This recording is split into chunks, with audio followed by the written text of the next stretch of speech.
Hey everyone, today we're going to be talking through how to cut a toddler's hair at home. So some things you're going to need are hair comb, scissors, water bottle or a spray conditioning bottle. It's always good to pretend like it's raining and to have some emergency backup or a partner in back. Having some distractions are always helpful, a TV or radio, and always leave a bottle or something there that they think they're helping. So we're cutting their hair in an elevated manner that provides softness. So it's pretty goof proof if you cut high up. So you always want to take your sections and elevate, and I'm using a point cut method. So you don't cut straight across with the blade, but you cut into the perimeter of the hair using a notching motion. And it just keeps it nice and soft. I'm also using the part line that he originally has, his natural part line, as a guide of where his hair should go. And you shouldn't try to fight that, just let it happen. And quickness is key when you're cutting a toddler's hair because they tend to get really distracted easily.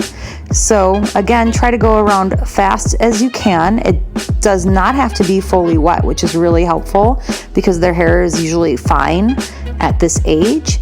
So quicker the better. It's always helpful to let them think they're helping. Look how cute. Thinks he's combing and checking out the material that I'm using. Great. So always have some extra combs on hand.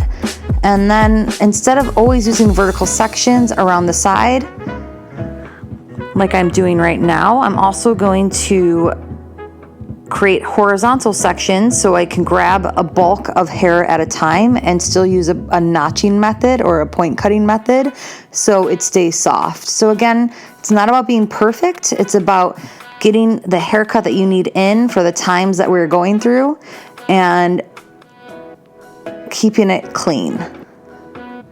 So we're going to contour our bodies just to make sure that they're comfortable in their chair. And again, I'm using the horizontal method that we talked about where I'm grabbing a larger amount of hair at one time so I can go through the back of his hair a little bit quicker. So I'm always checking it in the mirror. Again, I don't want to cut his fringe area or his bang area straight down because it likes to curve around his face and be a little softer. And I feel like that looks more natural, so I like it like that. So I'm trying to move his chair. And we are cutting again with the horizontal sectioning. He's getting a little over it, so you gotta play the game. You gotta be quick and you gotta have good instincts about when to go in for the cuts.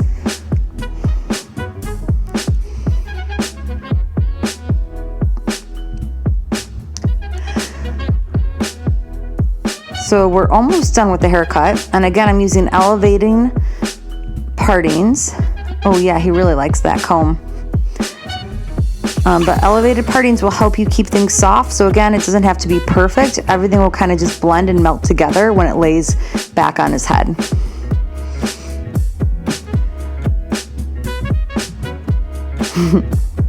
So we're gonna switch combs again. That was a pretty good move. And he's trying to help, and you know what? He's doing a great job.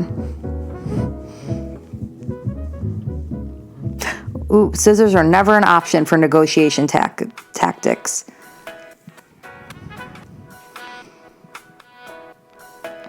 So I'm just making sure that everything is cut around his ear okay. Again, I'm not looking for a perfect quality haircut. I'm just making sure it's gonna make do for a couple weeks and it's clean around the ears. So again, a good way to do that is horizontal sections like we're doing now in back, and then we're just notching into the hair.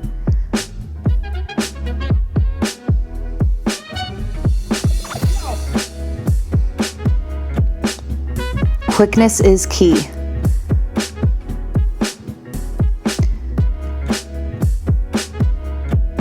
Once you get to a certain point that you like, it's okay to just like let it be.